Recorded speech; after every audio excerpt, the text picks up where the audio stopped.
Now, a family in Lamu wants the government to clear the air over the mysterious death of their daughter. 22-year-old Margaret Njeri died last Sunday, succumbing to injuries inflicted on her 4 weeks ago, allegedly by police officers who are enforcing the dusk to dawn curfew in the county. And as KTN's Francis Ontomwa now reports from Lamu, residents want the curfew lifted and those responsible in the death arrested. We'll be having that story in a short while, but let's move on to some politics. As expected, the forthcoming Kajiado Central by-election is set to showcase yet another spirited contest between the Coalition for Reforms and Democracy CORD and the Jubilee Alliance Party JAP. Jubilee will be seeking to win the only seat that has eluded them in the Maasai land. CORD, on the other hand, are in a bullish mood just 1 month after reclaiming the Homa Bay senatorial seat. KTN's political editor Ben Kitilli takes an in-depth look at where the Kajiado Central seat may be won or lost. On the richly pastured Kajiado plains, 85-year-old Mzee Musa Salash grazes his cattle, just like he has done for almost his entire life. He appears removed from the high-voltage politics that has engulfed his constituency over the last few weeks. But don't be fooled. Musa knows exactly why the helicopters are hovering over the plains of Kajiado. Unajua ni Ngaseri ndio kiongozi. Kiongozi yetu ndio na amefanya mzuri, mijanga, mashule. Sasa ndio nimeweka sitima, nimetoboa maji. Sijui kama akipatikana watu wengine kushinda hiyo. In the field are Patrick Tutui of the Jubilee Alliance Party, ODM's Memusi Kanchori, and independent candidate Nkashuma Kuntai, all set to slug it out for the vacant seat in the National Assembly. Rather expectedly, however, the race has turned into a two-horse race between the CORD and JAP candidates. We shall wage this war with the best of arsenals that we have. Although Kanchori defected to ODM after coming second in the Jubilee primaries, his CORD camp led by Raila Odinga has run a massive campaign to drum up support for him. Ile wembe ambaye tumewanyoa nao kule Homa Bay tumeleta hapa Kajiado. Tumechukua Kajiado Central kama kipimo ya 2017. Tunataka kuonyesha Jubilee ya kwamba serikali ya 2017 itakuwa serikali ya ODM na CORD. Sasa mimi ndio nitanyoa Tutui tarehe 16.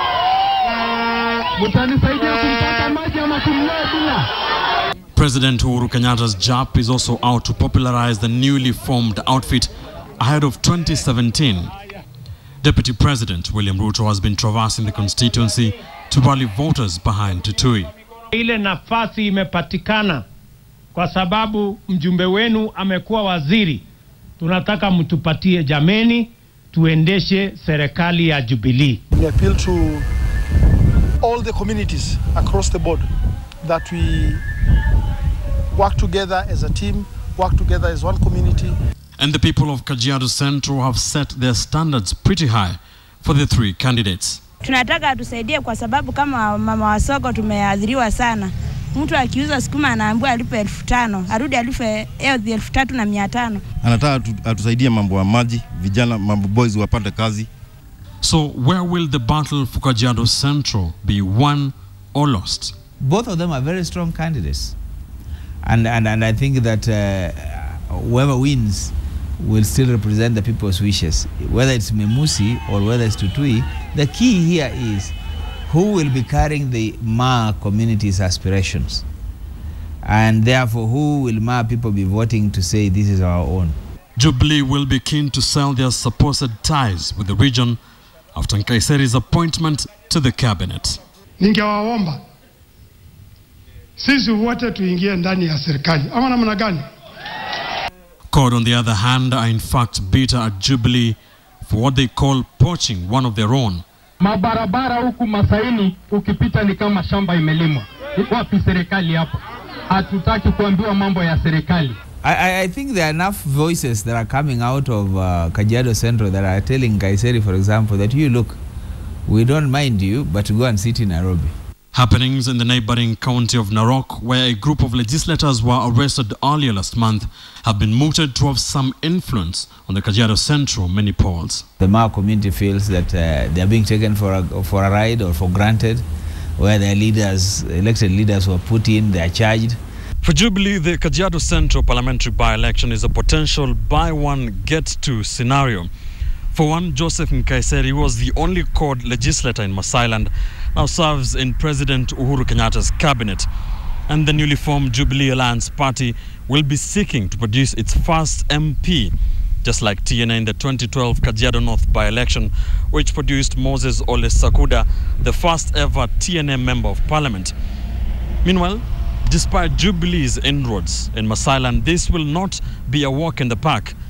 The Coalition for Reforms and Democracy CORD is yet to lose a major by-election. Ben Kitilli, KTN, Kajiado.